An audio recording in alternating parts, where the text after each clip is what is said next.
Ok, donc comme je le disais, il faut laisser le profil des tags IM, ou du moins vous pouvez les changer aussi, ça ne vous pose pas de problème. Voilà, et au niveau du mot de passe, je vous conseille de le laisser parce que vous verrez plus devant. Entra Messenger vous demandera de créer un utilisateur et puis un administrateur avec un mot de passe. Nous allons faire continuer. Nous laissons le choix du moteur de base de données par défaut. Faisons toujours continuer. Ok. Donc il nous dit comme ça que tout est ok. Donc vous voyez bien que ça c'est la liste de toutes les tables. Donc aussi la table des contacts, la table des messages, la table des sessions, la table des utilisateurs, la table des groupes d'utilisateurs, plein de tables. Donc faisons continuer.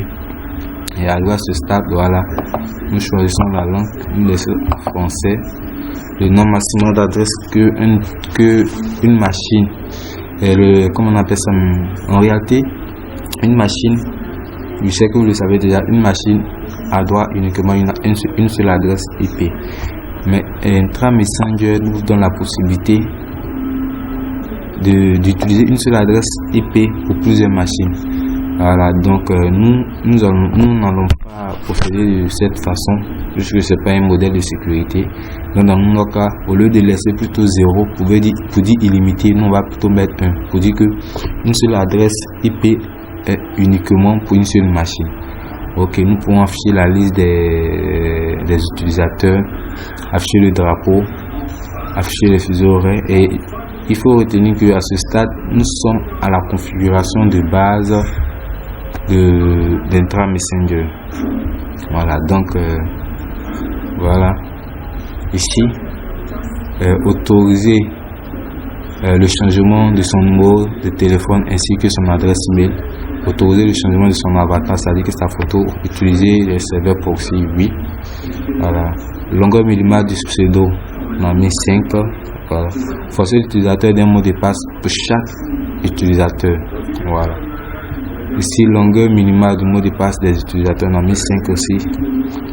Maximum d'erreurs, nous pouvons mettre 3. Voilà.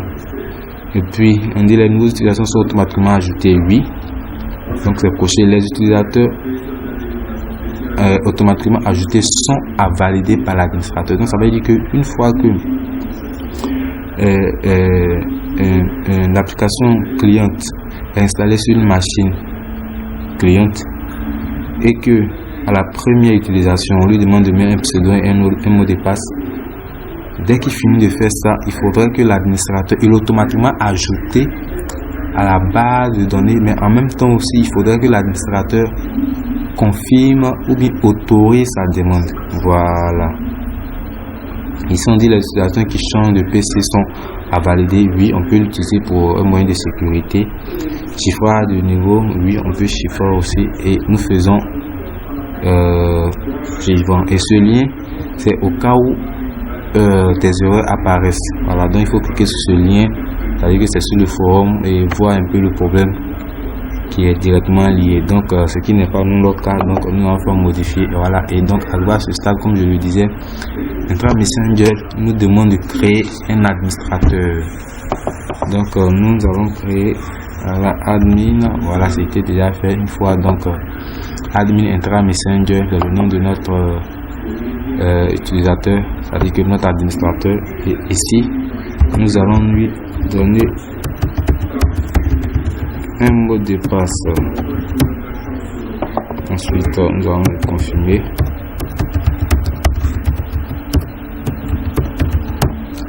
Et donc faisons ajouter.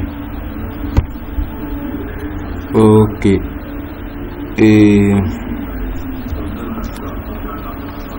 automatiquement nous sommes à l'authentification. On dit si vous n'utilisez pas d'authentification externe, effectuez une installation nouvelle. Ok, donc nous faisons plutôt continuer. Ça peut dire que le nom de l'utilisateur plus le mot de passe a été créé. Voilà, et nous sommes maintenant à la 10e étape qui est l'information importante. Donc ici, comme je le disais, si vous voulez utiliser l'authentification externe, c'est-à-dire que l'authentification externe c'est quoi? C'est soit si vous voulez l'intégrer à votre blog, voilà, à un forum, voilà, ou ou bien